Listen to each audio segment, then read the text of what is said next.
Hi, I'm Dr. Jones, and I'm a professor of educational psychology. In this EdPsych Insight video, I give you insights based on educational psychology principles related to how to motivate students in an online class. The motivating strategies in this video are based on educational psychology research. I included the most important ones that are essential to online teaching based on my over 20 years of teaching experience. Motivation strategies can be categorized into 5 groups. Those that are related to empowerment, usefulness, success, interest, and caring. These groups form the acronym MUSIC, which is why it's called the music model of motivation. To motivate students, instructors need to ensure that students feel empowered by having the ability to make decisions about some aspects of their learning, understand why what they are learning is useful for their short or long-term goals, believe that they can succeed if they put forth the effort, are interested in the content and instructional activities, and believe that the others in the learning environment care about their learning and about them as a person.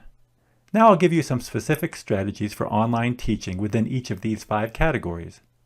I'm going to start with success because maybe the most important thing you can do is to set clear expectations. To do this, you can organize due dates for all assignments, maybe by using a calendar or listing them in order on one page. Another important strategy is to provide very clear instructions. You need to spend a lot of time making sure that students understand exactly what is expected. And it's also important to provide all of the materials needed to complete the assignments, and make the materials easy to find through organized links, files, folders, etc. Another important success strategy is to provide prompt feedback. The feedback needs to be specific and honest. And providing frequent assignments can help students know how they're progressing relative to your expectations. You may consider giving some short assignments that may not be worth many points, or even some practice assignments or quizzes. These strategies are consistent with the educational psychology principle that students are motivated when they believe that they can succeed if they put forth effort. Next, let's consider the group of usefulness strategies. One strategy is to explain the purpose of all the assignments. You can explain the purpose at the beginning of each assignment, as shown here in these written assignment instructions, or it could be explained during the content presentation, either in written or video format. Think about how is it useful to students' lives now or in the future, and make connections to the real world so they can see the practical applications.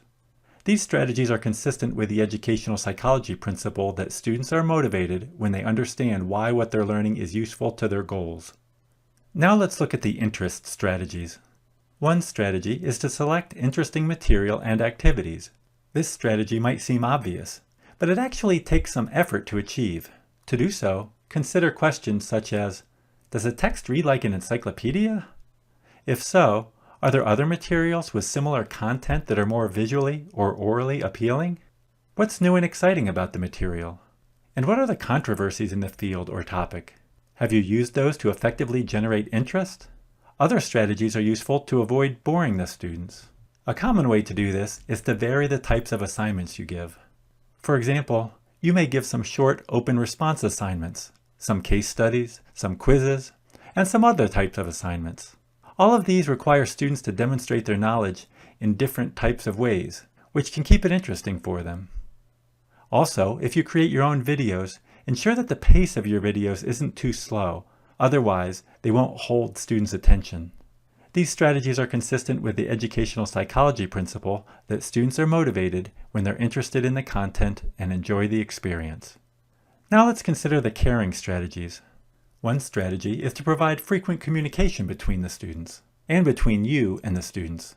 In my research, I found that students perceive instructors to be caring when instructors emailed them often. You can email them reminders about when things are due, and let them know when you're available to help them if they need it. You can email students who aren't performing well to see if you can help them identify strategies to improve their performance. You could have required synchronous meetings, even if they're short, just to check in with students and ask some questions or get some feedback. And to promote interaction among students, you could have them work together in pairs or groups on an assignment, even if it's a small one. Another strategy is to be respectful. This may seem obvious, but it's not uncommon for instructors to be patronizing or demeaning to students. Caring involves really hearing, seeing, and feeling what students are trying to convey. Therefore, you need to be respectful in all of your communications with students. And if your course involves a lot of student-to-student interactions, you also need to set guidelines to ensure that students are respectful of one another. These strategies are consistent with the educational psychology principle that students are motivated when they believe that their teacher, and others in the learning environment, care about their learning and about them as a person. With all of these strategies in place, you should be well on your way to motivating students. However, another strategy that good instructors use is to give students empowerment by allowing them to make some decisions. A primary strategy here is to provide students with some choices. You can give choices within assignments by giving them different options, or you can give them choices as to which assignments to complete.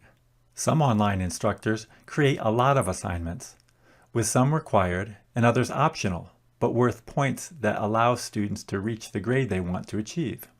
Or you can give choices related to the format of the assignment. For example, students may create a video, or write a paper, or provide some other product that demonstrates their knowledge of the content. Another strategy is to provide reasonable due dates. For example, instead of giving one assignment on Tuesday and one on Thursday, make both assignments due on Thursday to give students more control of when they want to study. Then they can better fit the assignments into their schedule. These strategies are consistent with the educational psychology principle that students are motivated when they have some control over their learning environment. Once you've implemented all of these strategies, you'll want to assess students' motivation so that you can improve the class in the future.